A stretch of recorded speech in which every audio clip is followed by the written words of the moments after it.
प्रेमिका को घर बुलाकर घोंटा गला फिर गड्ढा खोदकर शव दफनाया। खरगोन, मध्य प्रदेश की सच्ची घटना। नमस्कार दोस्तों, मैं शिवा। अगर आप हमारे YouTube चैनल पर पहली बार आए हैं तो हमारे YouTube चैनल को सब्सक्राइब जरूर करें। चलिए वीडियो को शुरू करते हैं। अपने जीवन साथी को छोड़ चुके संतोष और छायाबाई के बीच काफी नजदीकी रिश्ता बन गया था, लेकिन दोनों के बीच ऐसा क्या हुआ कि उनकी यह नजदीकी एक दिन 2 गज जमीन के नीचे दफन हो गई। साल 2020 समाप्त होने में गिनती के दिन बचे थे। नया साल शीत लहर की चौखट पर खड़ा था। ऐसे में खरगोन जिला मुख्यालय से कुछ दूरी पर स्थित भीकनगांव के TI Jagdish Prasad Goyal police team के साथ गांव में रहने वाली छायाबाई के पिता को लेकर मोहनखेड़ी पहुंचे। पुलिस को देखकर गांव वालों की भीड़ भी संतोष गोलकर के नए बने मकान के सामने जमा हो गई। दरअसल 2 दिन पहले गांव में अपने पिता के घर पर रहने वाली 25 वर्षीय छायाबाई अचानक लापता हो गई थी। जिस दिन छायाबाई लापता हुई उसी रोज संतोष भी गांव से गायब था।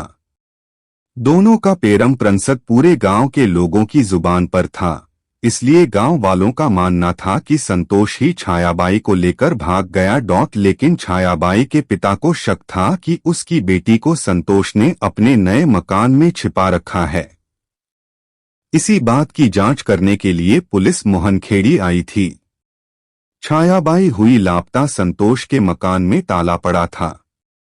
गांव में रहने वाले उसके माता पिता भी गायब थे, इसलिए पुलिस ने ताला तोड़कर पूरे घर की तलाशी ली, लेकिन वहां केवल छिपकली और मकड़ियों के अलावा कोई तीसरा जीव दिखाई नहीं दिया।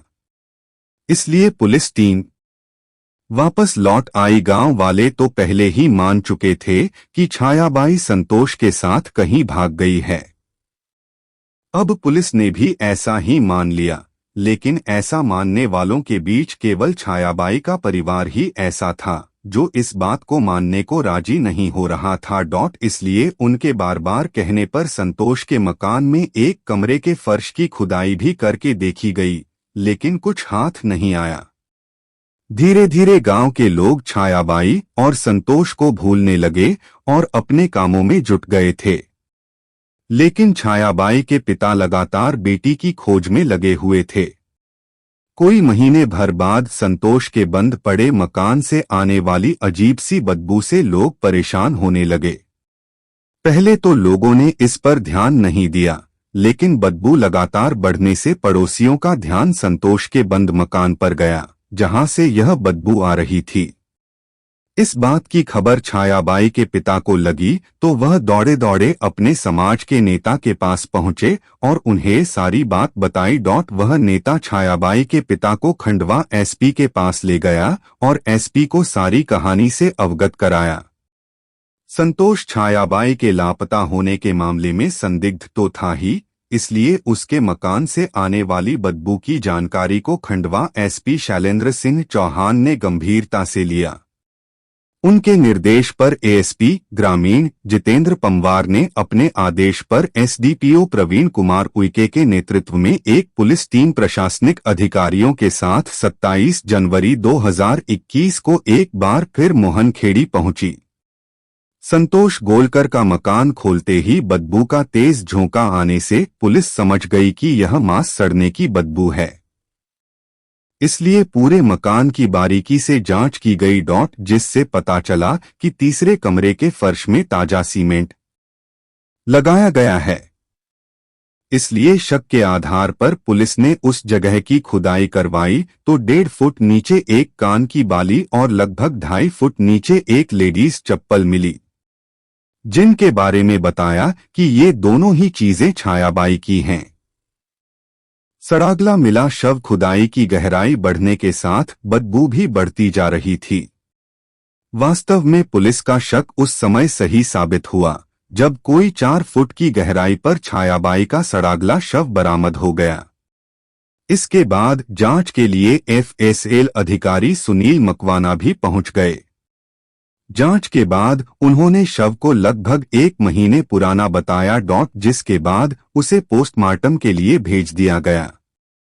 लेकिन शव की हालत अत्यधिक खराब होने की वजह से उसका पोस्टमार्टम इंदौर के एमवाई अस्पताल में किया गया। जाहिर सी बात है कि अब तक पुलिस का मानना था कि संतोष छायाबाई को लेकर भाग गया है, लेकिन अब छायाबाई की लाश संतोष के मकान में दफन मिल चुकी थी, जबकि संतोष और उसका परिवार गायब था। इसलिए पुलिस का सीधा शक यही था कि संतोष ने ही छायाबाई की हत्या की है। चूंकि उसके परिवार के सभी सदस्य गायब थे, इसलिए वे भी शक के घेरे में थे। एसपी शैलेंद्र सिंह चौहान ने आरोपियों की गिरफ्तारी के लिए एक टीम गठित कर दी, जिसने मुखबिरों से मिली सूचना के आधार पर 6 फरवरी 2021 को संतोष की मां सकुबाई, भाई सुनील एवं बुआ के बेटे अनिल को गिरफ्तार कर लिया। संतोष की तलाश पुलिस तत्परता से कर रही थी, जिसके चलते टीआई जगदीश प्रसाद गोयल की टीम में शामिल एसआई लक्ष्मी नारायण पाल, प्रधान आरक्षक नंदकिशोर राय, आरक्षक अभिलाष डोंगरे, जितेंद्र एवं कमलेश की टीम ने सूचना मिलने पर उसे बैतूल से गिरफ्तार कर लिया। इसके बाद यह कहानी कुछ इस तरह सामने आई। 16 साल की उम्र में छायाबाई की शादी पास के ही गांव एकतासा में रहने वाले युवक के साथ हुई थी। दोनों के 3 बच्चे भी हुए, किंतु दोनों के बीच रिश्ता कुछ यूं बिगड़ा कि छायाबाई अपने पति का घर छोड़कर मोहनखेड़ी में पिता के घर आकर रहने लगी। मोहनखेड़ी में ही संतोष भी रहता था। संतोष छायाबाई की उम्र का था और छायाबाई की शादी से पहले वह उसकी गली में चक्कर लगाया करता था। संतोष की दीवानगी की जानकारी छायाबाई को भी थी, लेकिन उनका इश्क परवान चढ़ पाता उससे पहले ही छायाबाई की शादी हो गई थी। इसके बाद यह कहानी वहीं खत्म हो गई थी। कुछ दिन बाद संतोष की भी शादी हो गई, लेकिन करीब 3 साल पहले ही उसकी पत्नी भी उसे छोड़कर अपने मायके में जाकर रहने लगी। संतोष ने कुछ दिनों तक तो ध्यान नहीं दिया, लेकिन पत्नी की गैरमौजूदगी में शारीरिक जरूरतें परेशान करने लगीं, तो उसे छायाबाई का ध्यान आया, जो खुद भी अपने पति को छोड़कर बैठी थी। इसलिए उसने अगले दिन ही छायाबाई की खातिर उसकी गली में चक्कर लगाने शुरू कर दिए। छायाबाई भी कई साल से पति से अलग रह रही थी। जैसे ही उसने संतोष को देखा तो उसे अपने किशोर उम्र की याद आ गई, जब संतोष उसके लिए गली में चक्कर लगाया करता था। इसलिए एक दिन छायाबाई ने भी मौका देखकर उसे सकारात्मक संदेश दे दिया, जिसके 4 दिन बाद ही दोनों गांव के बाहर एकांत में मिले और अपनी हसरतें पूरी कर प्यार के बंधन में बंध गए। छायाबाई मायके में रहते हुए अपने माता पिता के ऊपर बोझ नहीं बनना चाहती थी, इसलिए वह गांव के कुछ घरों में झाड़ू पोंछा करने लगी थी। वह सुबह घर से निकलकर पहले अपना काम करती थी, फिर सीधे संतोष के पास पहुंच जाती थी, जहां दोनों एक दूसरे के तन की प्यास पूरी करते थे। फिर छायाबाई वापस घर चली जाती थी। दोनों एकांत में रोज मिला करते थे, इसलिए इस बात की जानकारी गांव वालों को हो गई थी। छायाबाई के परिवार तक भी यह खबर पहुंच चुकी थी। पिता ने अपनी बेटी को समझाने की कोशिश की, लेकिन मामला हाथ से निकल चुका था। छायाबाई ने तोड़ा विश्वास। इधर छायाबाई के साथ घर बसाने की ठान चुके संतोष ने अपना खेत बेचकर छायाबाई के लिए सपनों का घर बनवा दिया था। कुछ दिनों में संतोष का मकान बनकर तैयार हो गया, तो वह छायाबाई को इस मकान में लाकर अय्याशी करने लगा। बताया जाता है कि इसी दौरान छायाबाई की नजरें गांव के ही एक दूसरे युवक से लड़ गई थीं। वह संतोष की तुलना में रईस और जवान था, इसलिए छायाबाई संतोष से दूर जाने की कोशिश करने लगी। इस बात की जानकारी लगने पर संतोष काफी खफा था। बताया जाता है कि उसने छायाबाई की हत्या की योजना पहले से ही बना रखी थी। इसलिए उसने पानी का एक टैंक बनाने के नाम पर एक कमरे में गहरा गड्ढा खुदवा लिया था, जिसके बाद उसने 24 दिसंबर की रात को छायाबाई को अपने घर बुलाकर पहले तो उसके साथ संबंध बनाए और फिर इसी दौरान मौका पाकर उसका गला दबाकर हत्या करके शव को गड्ढे में डालकर उसके ऊपर मिट्टी डाल दी और फरार हो गया। उसने सोचा था कि घर के अंदर लाश की खबर पुलिस को कभी नहीं मिल पाएगी, लेकिन 1 महीने के बाद मकान से आ रही बदबू के बाद शक होने पर पुलिस ने लाश बरामद कर हत्या में सहयोग करने वाली संतोष की मां, भाई और अन्य 2 को गिरफ्तार कर लिया। छायाबाई के लापता होने पर उसके पिता को उसकी हत्या का शक हो गया था। इसलिए पिता के कहने पर पुलिस ने पहले भी एक बार संतोष के घर नए पर बने फर्श की खुदाई लाश की तलाश करने के लिए की थी, लेकिन उस समय कुछ नहीं मिला था। लेकिन बदबू आने पर जब दूसरे कमरे में खुदाई की गई तो वहां से छायाबाई का शव बरामद हुआ।